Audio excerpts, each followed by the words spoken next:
Welcome to the Commissioner Evaluation Show. I'm John McGlynn. You can find me on the Twitter machine at JohnMcGlynn75.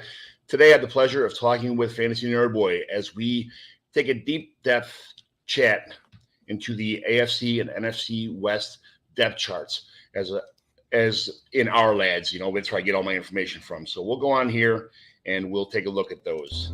McGlynn is in. I repeat, McGlynn is in. Let the fun begin.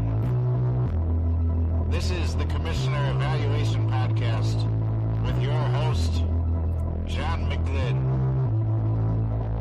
Is that Herms? He got them guests on the Rolodex, stopping by to talk about some Dynasty Superflex. Everybody, yo, Commish is in. It's time to sit down to listen to John McGlynn. Yo, who we trading, who we fading, who we getting off the squad. Knowledge never overrated, playing for number one.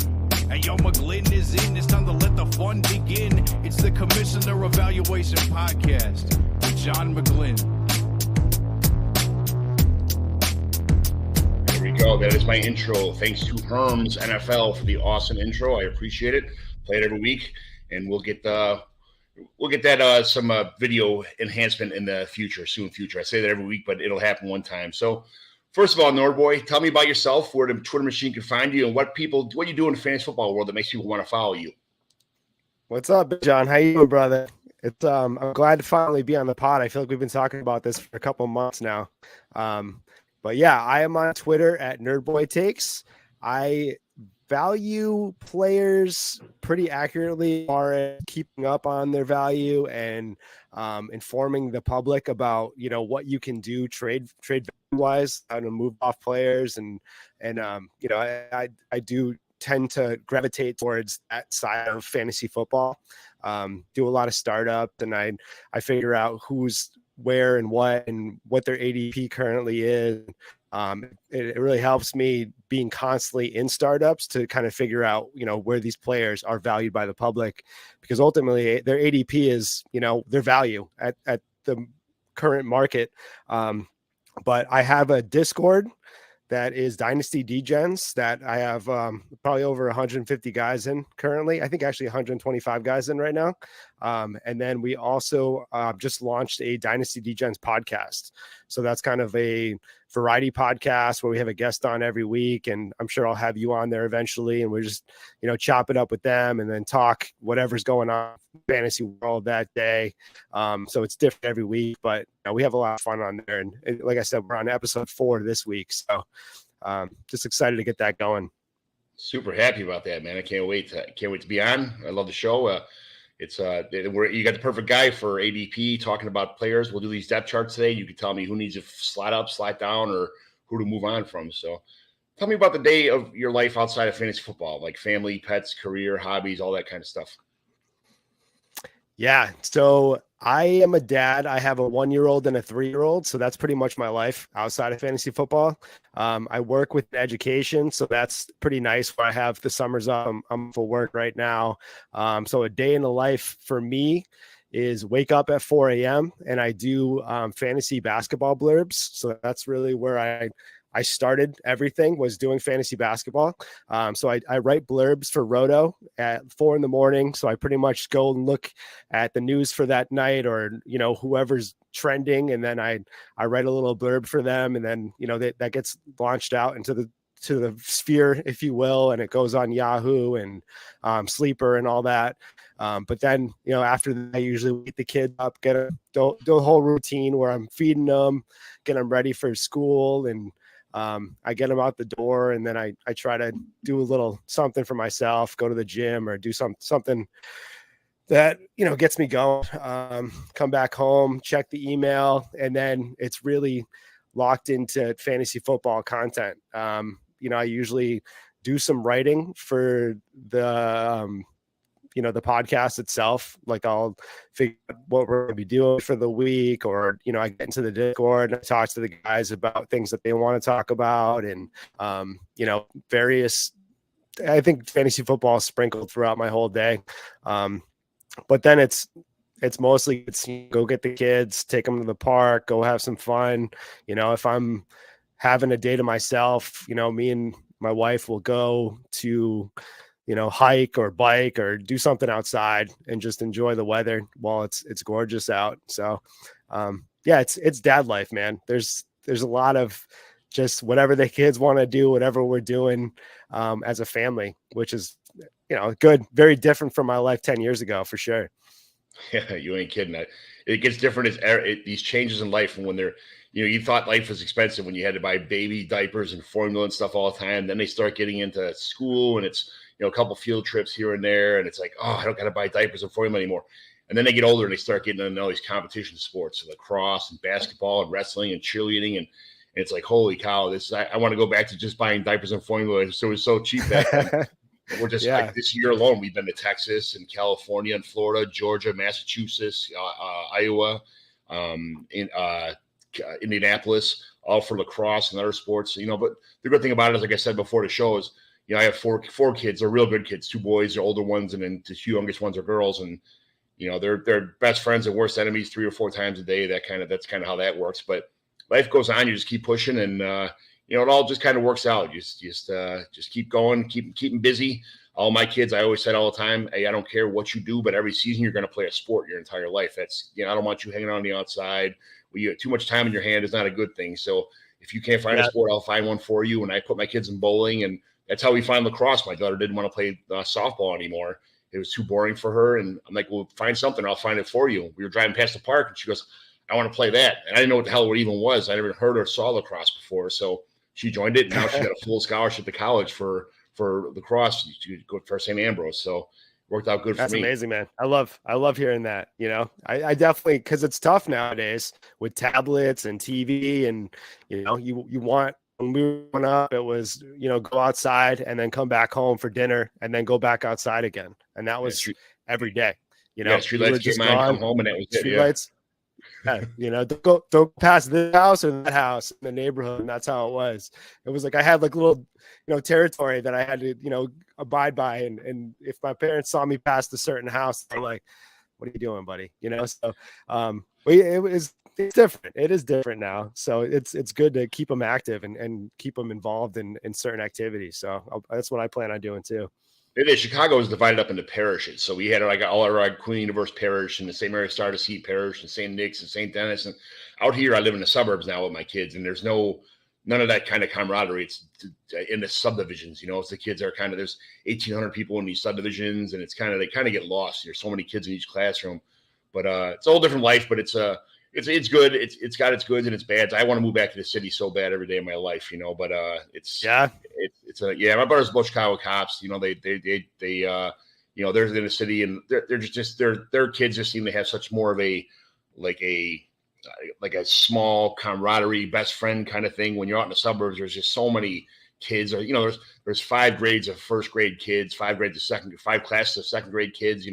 So you're looking at 150, 200 kids per class. They never really make best friends. They kind of they walk around they got their best friend is Timmy and Joey in kindergarten, and it's Bob and Joe, and in first grade and second grade it's Sean and Dennis, and it's like they never really get to be like best friends besides a couple of people that are like direct neighbors, but when you have the same 17 boys in your class or 18 boys in your class, and you played every day it's lob league or fast pitch or tackle football, or the same kids, you kind of have a lot more tight knit group as you grow up. I still talk to 23 of the kids I went to grammar school with to this day. So it is what it is, but that's life. Like you said, the tablet world it is. So who's your favorite players in the NFL now, fantasy football wise and NFL wise? Like, who is, out of all the players that ever played in the NFL before, who's your favorite player to watch on the football, and who's your favorite player to have on your fantasy football team? So past my favorite players to watch were Emmitt Smith. I think the Cowboys in the 90s, where I just couldn't stop watching them. It was the greatest show on earth between, that receiving core, Emmitt Smith, Troy Aikman. I was a Cowboys fan growing up. That changed, obviously, geographically, that's not going to fly in the Boston area to be a Cowboys fan as you grow older. But, it was great watching them as a kid. And now I do love watching that Philly offense. I love Devonta Smith. I love his Yeah. game. He's probably my favorite player. Even as a Patriots fan, I don't care, man. I love watching him. I cheer for the Eagles if the Patriots are long gone, which I expect them to be long gone for the next decade or so. So I'm all in on Philly's offense. I love watching them. I love cheering for Hurts, especially his story, coming up and getting replaced by Tua in that big game, and then really having everyone be out on him and just making it to the Super Bowl last year.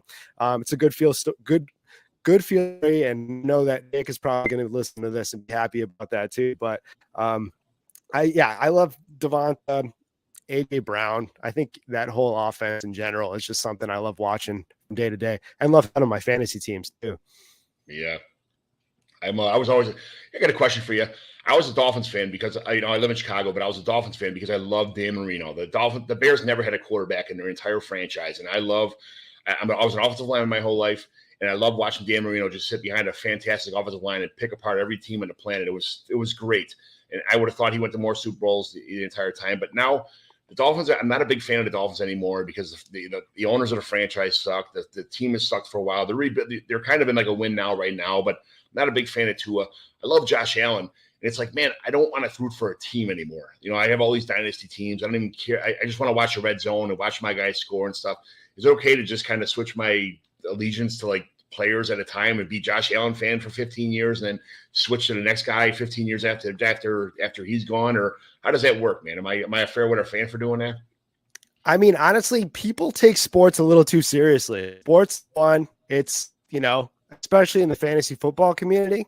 I know that some people would answer that a little differently, but for me, dude, I'm just having fun watching the game, and I'm with you on that. Red zone, I don't want to have allegiance to one team, even though like my heart is always going to be the Patriots because that's just what it is. But ultimately, if there's my teams and the fantasy world's going against the Patriots, I'm not going to be sad if AJ Brown scores a 98-yard touchdown on the Patriots. Like I'm dancing, dude. Like I don't care. It's I wouldn't fault you, brother. I still love you. I don't care who you're cheering for. So I know that you put that on Twitter though. I'm sure, but everything you put on Twitter is someone's going to be mad about it. Yeah, so, right. Who cares?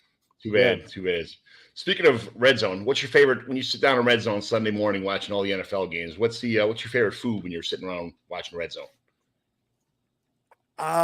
Probably some wings. There's a really good mom and pop spot near my house where I would always either order, a bunch of wings and pizza or, have that the night before and eat some cold pizza when I wake up in the morning while turning on Scott Hansen and tuning in.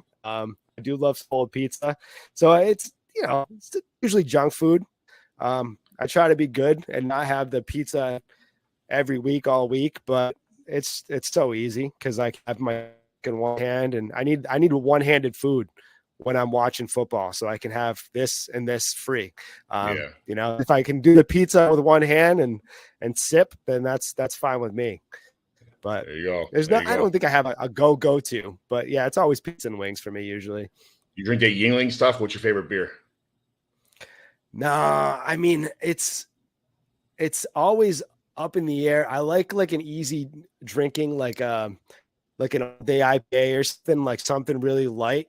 If I'm just hanging, it's just gonna be like Bud Light, something like whatever. But yeah, Yingling's fine. But I'm not, if I'm just going for longevity, it's going to be something, light, easy drinking so that I'm just sitting there. I can eat my pizza and wings and not, feel like I'm going to explode halfway through the 4 o'clock games or whatever.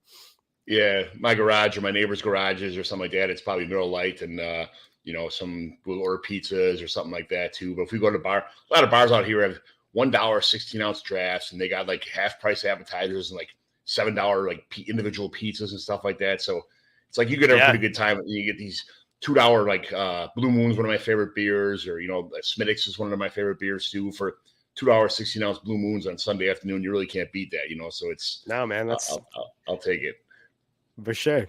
For sure. All right. So you got any switch to commissioner stuff a little bit. Any commissioner dilemmas you have now or had in the past you want to discuss on the show? Like, what's something going on like a commissioner world that you ran into or you have right now that you might need someone who commissions a lot of leagues to like kind of help you out with? I think it's more about keeping all my leagues active. I commission a lot of leagues, and it's really, you find that certain leagues aren't being active. There's either they're not responding to messages, not responding to trade offers, just kind of checking out for the off season. In Dynasty, I have a problem with that, because I think you should be active all year round. If you're going to choose to go into a Dynasty league and commit your time and go with a bunch of different people, I think you owe it to them and to yourself to be active, or otherwise you're just doing a redraft league, and just at least responding to trade offers or responding to messages and showing that you're dead. Because I have a lot of people in certain leagues that, they come back in, August, and they're alive for that time until December or January, and then they check out. And I'm thinking, hey, what are you doing Dynasty for? You belong in a redraft league if that's the case. I mean, there's not a lot of issues that I run into. Startup problems once in a while, and making sure that trades are fair value, and I have a no veto policy in most of my leagues. So I think if you're a grown adult and you are making a decision to make a trade with somebody, you did that. You made that decision. You hit the send or accept on that trade. So unless it's egregious or unless there's some collusion involved in there, I think that's your decision. And in my years of Dynasty, when I first started, I made some bad trades. I had no idea what pick values were. I had no idea what the value of a player was or the age, what mattered in actual value. And, I learned the hard way, and I think some people have to learn the hard way. So I don't like to baby the guys in leagues. And I think, you make that trade, you're going to live with it. You know what? 9 times out of 10. No veto is it's Dynasty staple. I mean, there should be no reason to veto things in Dynasty, because even when people are like, that's the most collusion thing in the world, somebody could break, they pull like a Gus Edwards, and you trade 5 first-round picks for Gus Edwards or some crazy shit like that, and then he's out for 2 years, or you draft somebody that Mac Jones, everybody thinks is going to be the most efficient quarterback in the world, and they traded this, that, and the other for Mac Jones, or you never know what's going on. Don't ever don't trade. Vetoes are like more of a redraft thing where you can see someone that's it's right before week 8. Somebody's 8-0, so the other team's 0-8, and they trade their whole team away for nothing. And it's like, come on, man, that's vetoes are more of it's definitely a redraft thing. They should never veto anything in Dynasty. I think it's more of a karma thing in Dynasty, where even if you do those kind of things, it just has a way of sorting itself out. That kind of deal. So I agree. Yeah. Do you keep waivers on all season, or you turn them, like in my leagues? I turn them off. I turn my waivers off after the NFL, like a week after the NFL Super Bowl. I turn them off, and then I leave them off all because some people are cops, firemen. Not everybody's sitting in front of a computer all day long. I work 4 on 4 off rotating 12-hour shift schedule, so it's kind of like I'm not gonna, if some breaking news happens at a half hour before our waiver runs and somebody runs a computer who's sitting there, it's kind of unfair. So we turn our waivers off. Our trades run all season, but our waivers are off until like after our rookie draft. We'll have, which is coming up in a week or two, or probably 2-3 weeks from now. And then we'll have 2 weeks after the rookie draft to kind of sort it out. And then you have to get down to 30 players at that point in time. And then a week after that, we'll start waivers again in the off season, the rest of the off season, like daily waivers. But you leave yours on the entire time. So the leagues that I have out of my Discord, they are on all the time. I have them running all the way through, but I think with those leagues, these guys are a different breed of dynasty players, where they're active all year round. And the people that join my Discord are usually gonna, be locked in for the most part. And if somebody has an issue with that, I would definitely oblige and help them out. And there's other leagues that I have where, it's more of, we all are busy people. And during the school year, I do, until I'm making this a full-time job, I'm definitely lacking on the waiver wire sometimes myself. more of my home leagues and a certain number of Twitter leagues that I have, where the guys are from all over the place. We do have a certain period of time where the waivers are closed, so that, and then open them back up when it starts heating up a little bit towards the a little bit of time before the draft, where things are starting to shake out. But yeah, I think that I can see both sides of that. I think it's more league dependent than anything. If you have a bunch of guys, like you said, that are firemen, cops, or whoever that are, during the nighttime working or busy during the day. And I see a reason for them. But then if you're committed to the degenerate side of, staying up until 3 a.m. to wait until waivers clear. And there's a side for the waiver staying open on those too. It's great when I work midnights, and I work like 12 hours on and off. And, when I'm working midnights, I'm sitting at work anyway, I'm like, all right, cool. What's on the waiver wire here? I wait till the waivers to go through. If whatever my waivers don't clear, I'm like, oh, cool. This guy wasn't picked up. That guy wasn't picked up. Everybody else is sleeping. So I love the waivers on it. I mean, I'm all for it, but as a commissioner, I think it's unfair that I had that advantage over other people who work, teachers and doctors and stuff like that, who are never on their phone. So it's kind of more of me being more fair to the league than it is me trying to keep everything else on the up and up, So that's I would love to keep waivers open all the time, believe me. But I do a lot of damage to my team on waivers too. Don't give me. I cut guys, and the next day I'm like, shit, I cut them, and I'm the guy that just trades all my fab away right from the get go. So. Yeah, you're sitting at the bar drinking those $2 Blue Moons, man, and you're probably thinking, Clyde Edwards-Helaire is going to pop off. I know it. I got the feeling he's going to come on this year, and you're dropping stud guys for him, and then you wait the next. What the hell am I doing? Boom, boom, boom. All right, let's jump to some. Yeah, exactly. I ruined a lot of teams like that. And as far as your offseason stuff is concerned, when I first started doing dynasty leagues, I thought the offseason was kind of slow sometimes. And I'd make a lot of stupid trades just because when a trade happens across the board, all of a sudden everybody else gets trade crazy. They start getting the itch for make a trade because somebody else made a trade. And I would feel like I was my responsibility to make trades just to keep the league kind of going and make sure there's bloodline, blood flow in the league. And I ruined a lot of teams earlier on in my dynasty career just trying to keep my leagues that I started active. And I'm like, why am I destroying my teams to keep the league happy? I'm like, oh, hold on. It'll just happen. And eventually I found out that the league does, if the people want to be in it, the league will keep itself going. And I wish I would have not put my team in my early teams in such jeopardy earlier on, just to try and, like you said, keep that league active. But if you've got a good team, good owners, it'll be active. So just have patience. All right, so let's discuss some depth charts. We're here doing the AFC and NFC West here. So we're gonna do the Broncos, Chiefs, Raiders, and Chargers, and switch the NFC to the Cardinals, Rams, 49ers, and Seahawks. So what we're gonna do is kind of look at the depth chart. We'll go position by position, and I'll kind of talk to you about where you think what's going on here. So let's start out with the Broncos. So where everybody's expecting a big bounce back from Russell Wilson, the quarterback situation. You got Jarrett Stidham, Jared Garan, I don't know how to say his name, Garano, and Ben DiNucci as the backups here. So, I mean, Russell Wilson is kind of the guy here. It is what it is. They signed him to a contract. He's going to be the guy. Sean Payton offense. And then on offense, you got, Javonte, who, they signed P. Ryan this year so that they could have a situation where he could maybe pick up the slack earlier on and then him. But on the depth chart, it's Tony Jones, Demara Crockett, Tyler Batty, Jackie's Patrick, a bunch of Tyler McAllister, nothing like that. So there's not much behind those guys. I think they know a little more than we do about Javonte Williams' recovery. So just with those two positions so far, what do you think about the quarterback and running back positions for the Broncos? So, I like Peyton coming in. Obviously, I think that offense is going to look a little differently than it did last year when, it was pretty inefficient. And I noticed that they weren't really playing to Russ's skill set. It was more like they're trying to make him. I think they initially thought the Aaron Rodgers was going to be on that team.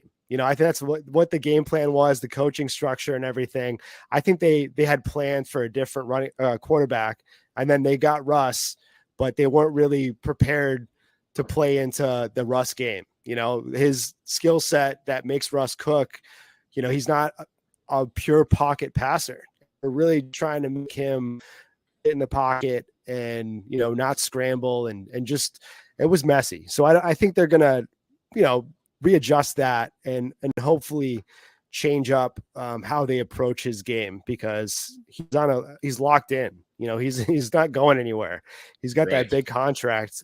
So they got to right the ship, or they're gonna eat their money up, and it's not gonna look good. With Javonte, I expect like a Dobbins type of year this year, where he's gonna so far be healthy, and then he's not going to be healthy, and then he's going to be healthy again, and then fantasy managers aren't going to really know what the hell to do with them for the most part for the first 6 or 8 weeks of the year. I think it'll be a Pirine heavy game plan for the most part, and I think he's going to be the guy that you really want to get. Great value right now. I think everyone still is kind of valuing him as a handcuff. Javonte still has great value as a whole for somebody that is coming off of a pretty significant injury. But, even like a Barkley, the year after he came back from just a ACL tear, he was not, efficient. He didn't play regularly. He was in and out of games. And, and we're talking like a Dobbins type of injury where it's a little more than just the knee. He's got a couple other ligaments that he's dealing with, and it's not going to be a clean recovery, or he's not going to just jump back into a workload. He's probably going to be babied for the first, 6 games or so. And I think he could be a good player for you at the end of the season, maybe into the fantasy playoffs. But I don't know if I trust him for the first half of the season, at least, because it's not a clean injury. It's pretty messy. And we did see him, say he was healthy, come in, play a couple snaps, get out, miss game, come back in. He was playing with our heartstrings. I think he's a great play this year, but I don't think I want any part of Devontae the first half of the season. And that's just kind of how those injuries go. I think next year he's going to be great, but I don't want to play somebody the year after a major knee injury. So Samaje can't have 90 or 97 touches a game. So, I mean, who else on this bench? Tyler Batty was a fan favorite for a little while, but I mean, Tony Jones Jr. was somebody that was people rostered a year or two ago when other injuries happened. Who else are you trying to? Who's the diamond in the rough on the rest of this offense you could pick up for cheap right now? That when the season starts, maybe a go-to guy. That's tough because I don't know. A lot of nobodies. Tony Jones, Demara Crockett, Tyler Batty. And then like I said, you got Tyler McAllister, Jaleel McLaughlin, Jacques Patrick. Like that's a lot of we're talking flipping a coin between Batty and Jones. And I think if it was anybody, it would probably be Jones. He got a little bit of a run on Seattle last year. I've seen him play. We have not seen Batty even really touch the field at all in the NFL. So unless he has a great camp and I'm hearing some hype on him, or, I don't know if I trust Buddy, but if it was somebody, I'd have to go with Tony Jones. Yeah. All right. Tony Jones at least had a game, I think, that you could have played him last year. One. Showed flashes anyway. Yeah. Yeah. I'm a Tyler Batty guy. I think I'd take him over Tony Jones, but that's just, it's preference. Only time will tell, but you got to grab somebody. It is what it is. On top of that, we only have 12-team, 30-man rosters is what I'm at for our offense. No kickers, no defenses. So you can't take the whole league on your roster either. So if there's nobody valuable here, there's nobody valuable here. It is what it is kind of thing. So we'll move the receiver. Like, right now the star on this team is Jerry Jeudy. You got Marvin Mims. They drafted Marvin Mims. Courtland Sutton is somebody who is rumored to be the guy out, the odd man out, traded. But then you got Handler, Marquez Callaway, Montreal Washington, Jalen Virgil, Brandon Johnson, Tim Patrick, Kendall Hinton, Jordan Humphreys, they drafted Taylor Grimes, he's just somebody that is going to fill a roster spot or probably get camp cut. What are you thinking about this as far as the passing game is concerned? You got Greg Dulcich, Albert O, another guy who people are waiting to pan out. Chris Manhertz, Adam Troutman, who they traded for, and Nate Atkins they drafted. But again, it just seems like it's Greg Dulcich, Albert O, and then I don't know what Troutman's going to do besides be a mentor in this offense. The whole receiving game, like in a capsule. what are we thinking here as far as what players do you want on your fantasy team from this roster? Yeah, I love their offense. I think Dolchis is one of the most high-rising young tight ends in the game right now. He's that like Chig tier where, he flashed a lot last year and he can easily jump up into a very playable asset.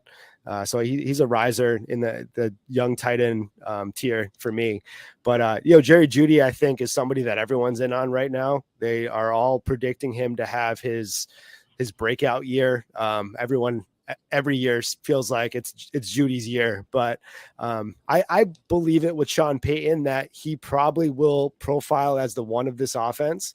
I think that it would probably go Jeudy, Sutton will probably have some playable games. I don't feel great about him. And I think Mims is somebody that will probably rise up as the year goes on. He might not get a lot of snaps to start, but I think he probably will gain decent value and even maybe jump Sutton on the chart there as the number 2. I think he could profile as the 2 when the year's all said and done.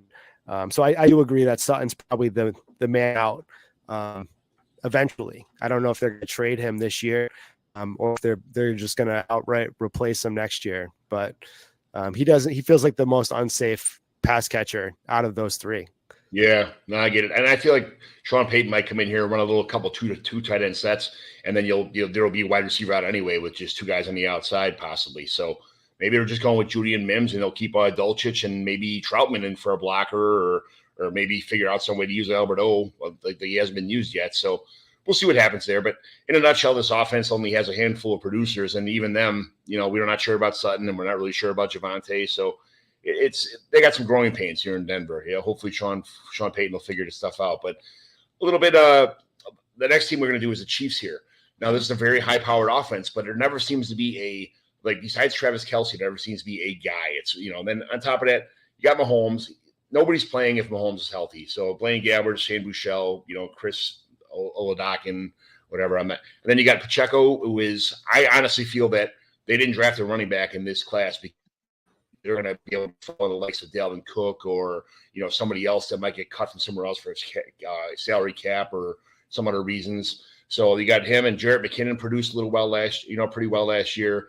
You got CEH, who, like we mentioned earlier in the show, who knows what's going to happen with CEH. They spent a first-round pick on him. He hasn't shown anything yet, but this is a tough offense to learn. Maybe he finally picked it up a little bit, or maybe they'll have in a rotation a little bit. In the draft, they picked up Rashid Rice. They got Rashid Rice. They got Sky Moore is back again. People are really down on him right now. I think he's a dynasty buy, but what are you spending your money on? If he doesn't pan out again this year, then he's definitely going to be I wouldn't pay too much for him. Kadarius Toney's another guy that's, he's great. He's a really good player when he's healthy, first of all, and second of all, when he's not being a fool, I guess, it's an easy way to put it. But Richie James, an electric player. MVS is just a field stretcher kind of thing. Justin Ross, everybody loved him when he got drafted. He's got some back problems. You never know. Justin Watson, then it's a bunch of nobodies. John Ross, a speedster. Amir Smith-Marset, a special teams guy. Jerry Early picked up. And then you got Kelce, who is the team. He's the number 1 target by far in this whole team. Noah Gray, I don't think he is even a sufficient backup if something happened to Kelce or any of their tight ends in this team. Real fast on the Patriots. What do you feel about this depth chart? Well, it's funny you said the Patriots because it reminded me a lot of the Patriots. I was actually going to say that when Tom Brady, was the best quarterback in the NFL, and he had Gronkowski, and then it was nobody. It was like, who would Troy Brown or somebody? They were just throwing the ball to whoever. But the offense was electric still, and that's kind of what we see with the Chiefs. It's Mahomes and Kelce, and then it's a bunch of guys that are okay. And they might, pan out. Mahomes will make them look good for sure. And if Tony stays healthy, I think he's probably the one in this offense. Rashid Rice is probably profiled as the big play 2, maybe. It's hard because it's a coin flip. I don't know people are in on Sky Moore, people are out on Sky Moore. They could say he's gonna be the Juju this year. I don't know if I said it's gonna be tough. So I think I want a piece of Tony and Rashee Rice if I'm gonna buy anybody in this offense, outside of untouchables when it comes to Mahomes and Kelsey. And they probably have to sign a veteran running back. There's Deneric Prince, who was undrafted, that they scooped up.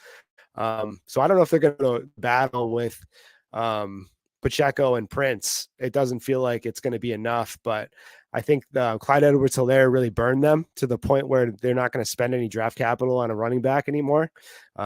He left a bad taste in all the fantasy managers' mouth, and then also he really ruined the Chiefs front office too, because they're not going to spend any money on a running back anytime soon. Yeah, absolutely. I just feel like you said, there's not much talent on this team individually.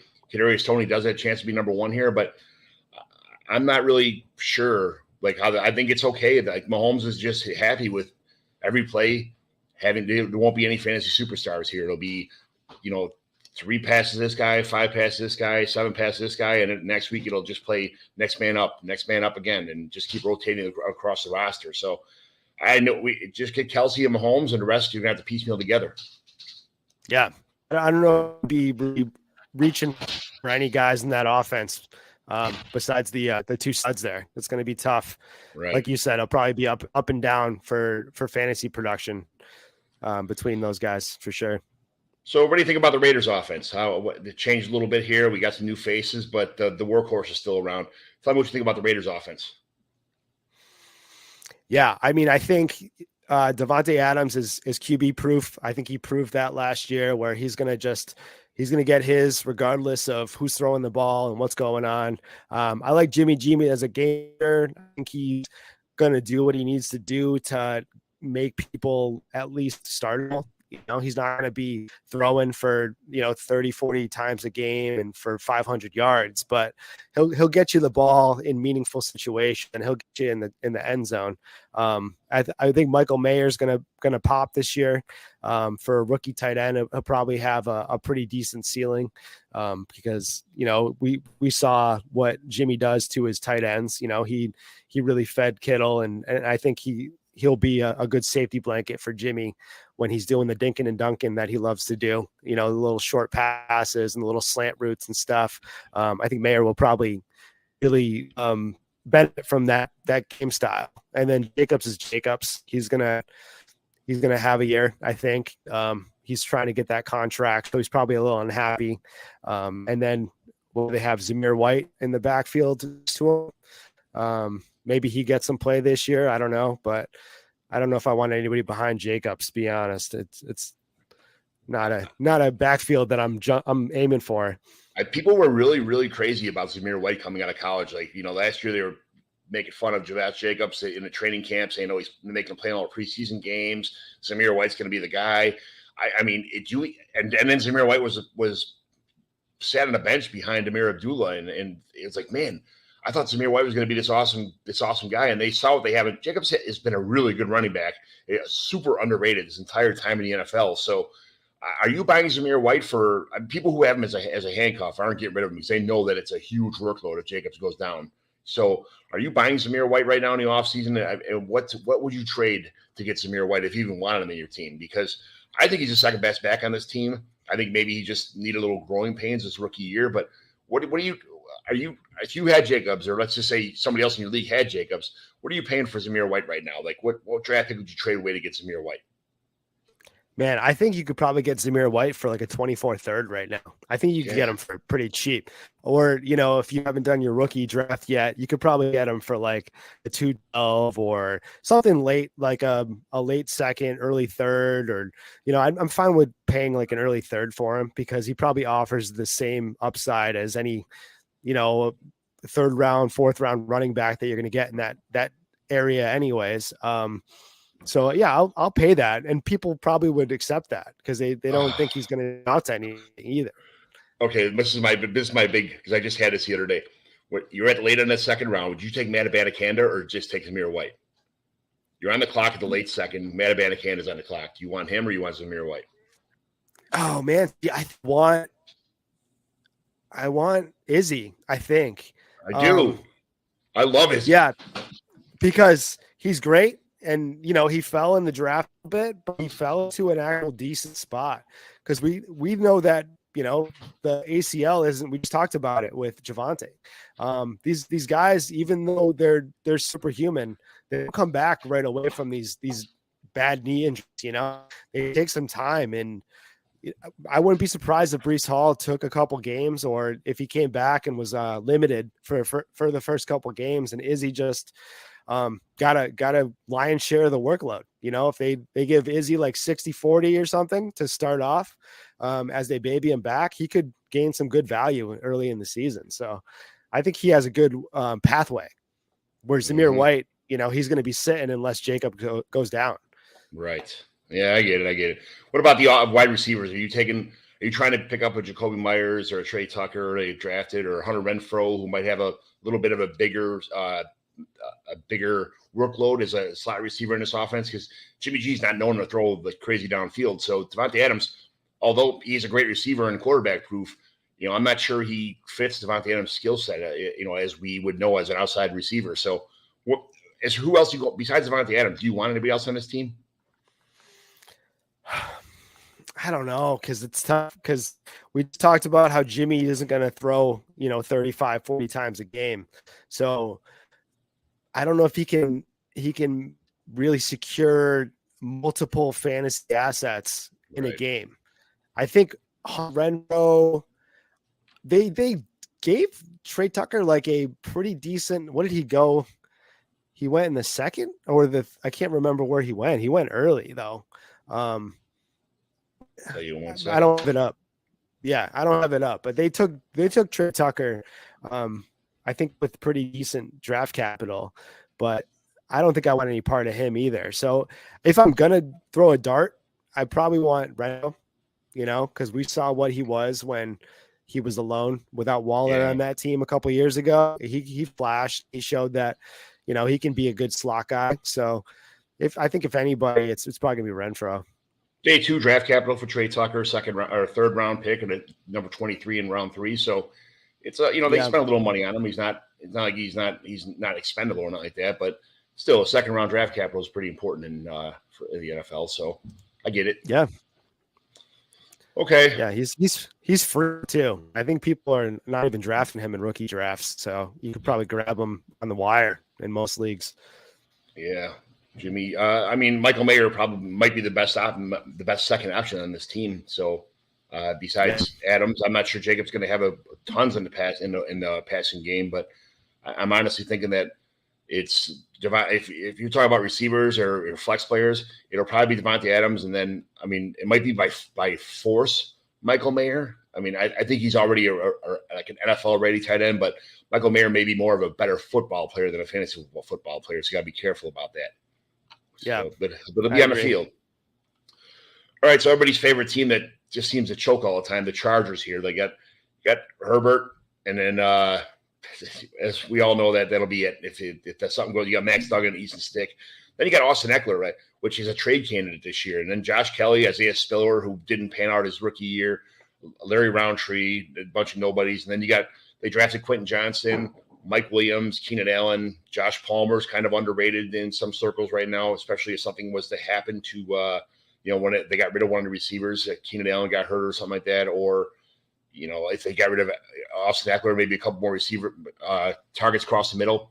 And then you got, Darius Davis, who they drafted, Gerald Everett, who I think this year is a sleeper pick. If God forbid, if something happens to Keenan Allen and they do trade away Austin Eckler, I think Gerald Everett is someone who's going to suck up a lot of targets. But that's just me. Everybody's got their opinion. He might be tight end 27 again and be absolutely useless, for some half the season. But what do you think about this Chargers offense? Because it seems to be high power, but they just can't never go over the top with winning games. We saw it in the playoff game versus Jaguars last year where they started out hot and they just couldn't get things going again. Tell me about the Chargers. Yeah, I think with the coaching change a little bit, they might. I think Herbert would probably get a little more open looks. I think he was playing through an injury last year too. He's one of my favorite guys to bounce back because last year was just, it was a rough year for him. It was a rough year for that offense in general. Mike Williams was in and out. Keenan Allen was out for half the year almost. They were piecing together the offense, and I think they're gonna jump in production this year. I like Quentin Johnston as a three, like a third option in that offense. He'll probably line up in 3 wide route sets, and I do like Jarrett too. I think he's great as a like underneath receiver, the safety blanket. He's just, if they trade Eckler, Gerald Everett to the moon, because he's going to take all those little dump offs. Yeah, and they trade Eckler and don't get anybody back. I don't know. I mean, I think, they got to pick up somebody. They got to get somebody because, they got to get like a Fournette or like a Kareem Hunt, something like that. Kareem Hunt would be good. Somebody that can that has decent hands, make little catches that Eckler made all his money off of. But yeah, I like this offense. I love this offense. I don't know if they're going to be as successful as they should be in real life than they will in fantasy. But I think there's 3 startable fantasy wideouts on this team. I think you could probably start everyone on this team between Herbert, Eckler, the 3 wideouts, and Gerald Everett. They're probably all starts, and they might have, boom or bust games because there's so many options on this team, but they're all, possibly be top 30 wide receivers this year. If they get the offense hump like it was the first 2 years of Herbert's career. But what's your thoughts on an Austin Eckler for Joe Mixon trade in the NFL? I think that's a fleece on, I think that's a fleece for the Eckler side, but if they're just trying to get out of each guy, I wouldn't fault either one. I don't think Joe Mixon is dead. I think he's losing a little bit. I don't think Eckler is even close to falling off, to be honest, because his game just translates really well for the next couple of years. He's in the best shape of his life probably, and he's just that he's built like that. He's a guy that he wasn't a starter until he was like 24 years old, 25. So he had a late start. Really good undrafted free agent. Yeah, it just kind of panned out. Yeah. I mean, I love the offense. I think they only improved it. So I guess we'll see. Like you said, they choke every year. So who knows if it's Herbert or if it's been the coaching or what, but we're going to find out, right? We are going to find out. Yes, 100%.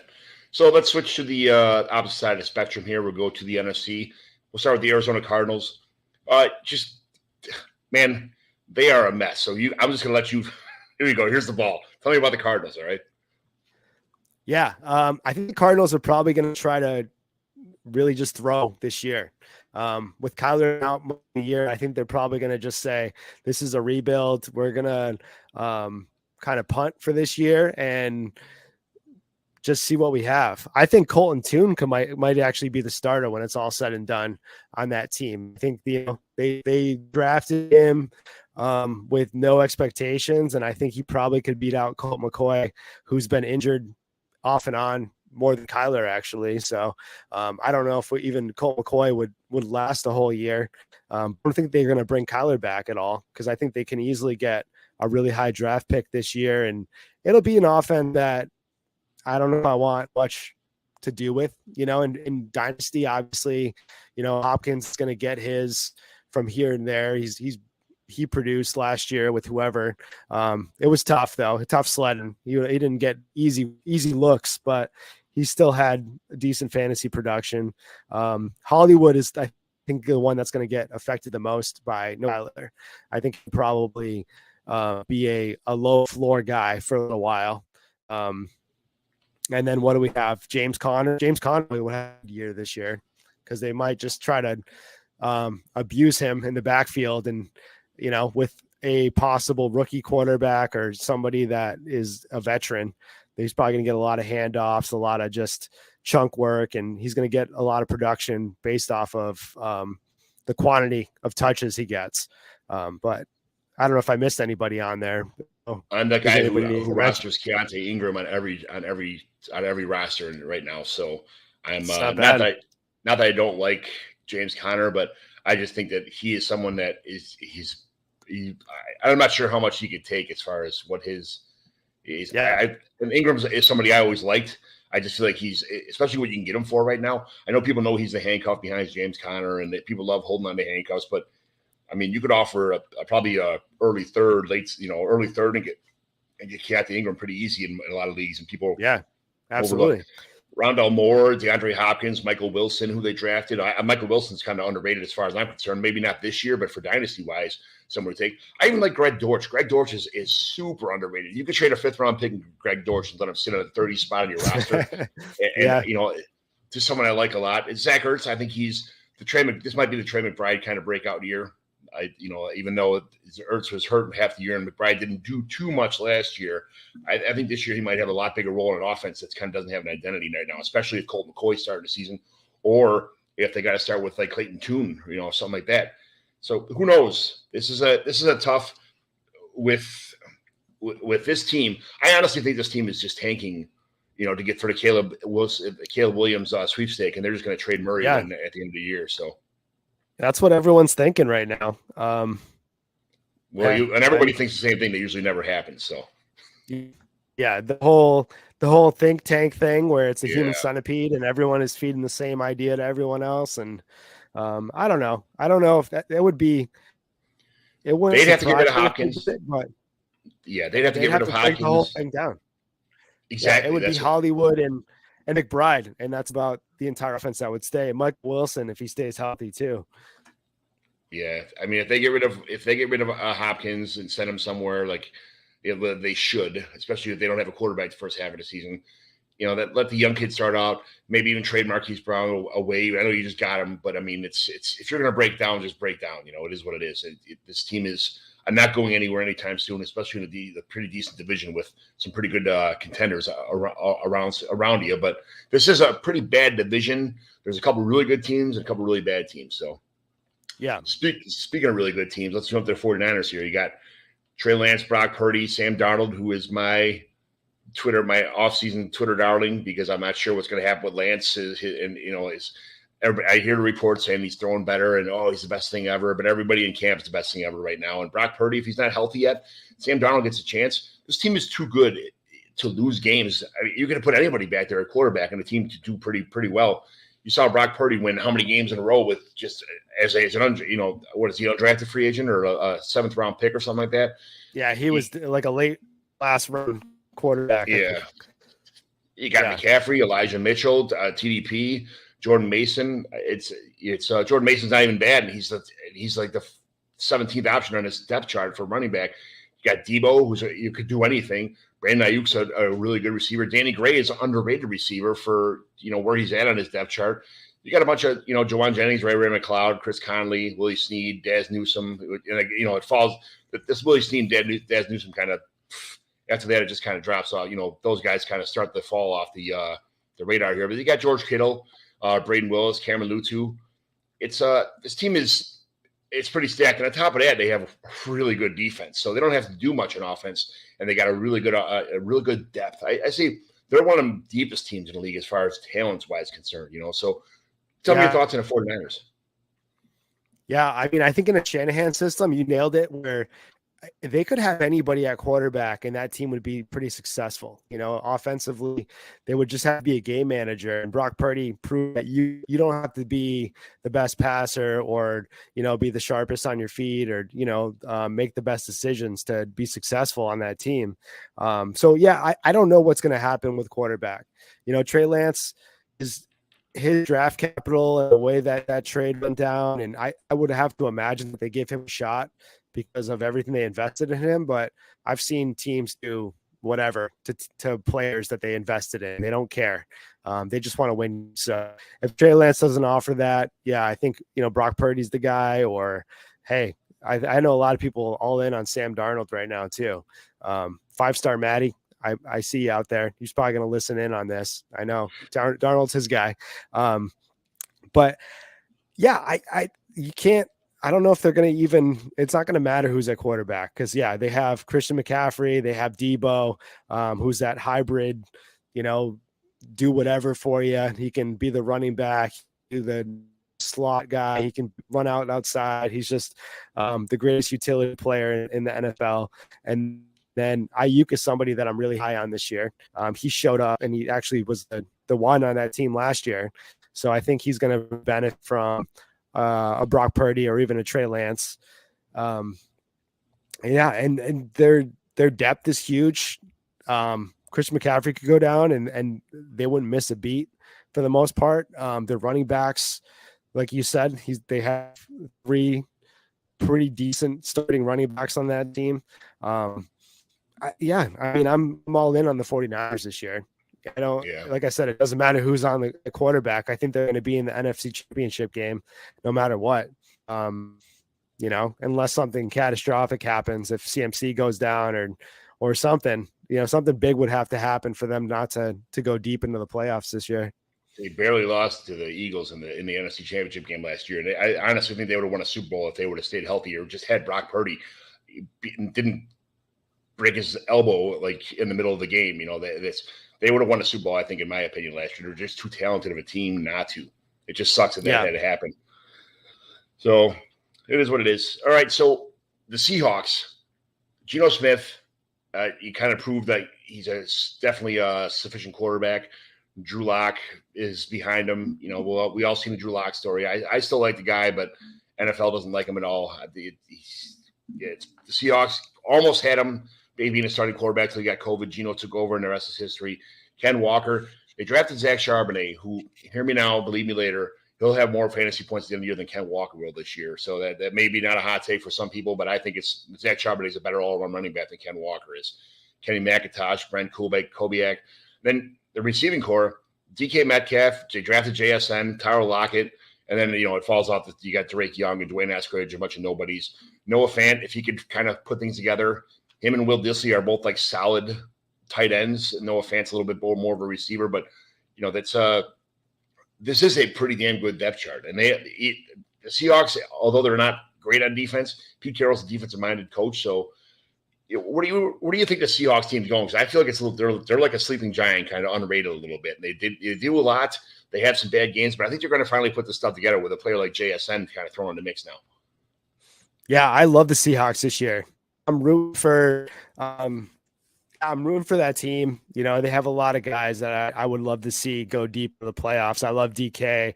I love Tyler Lockett. JSN is my wide receiver one of this class. And Geno, I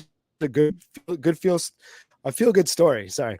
He's just somebody that, nobody ever saw get into this point where he's just the starting quarterback for a team. He's been a backup all his career. And I would love to see him continue this. I'm hoping that wasn't an outlier last year, and he's really going to bring it and motivated from play last year because he's in a good system.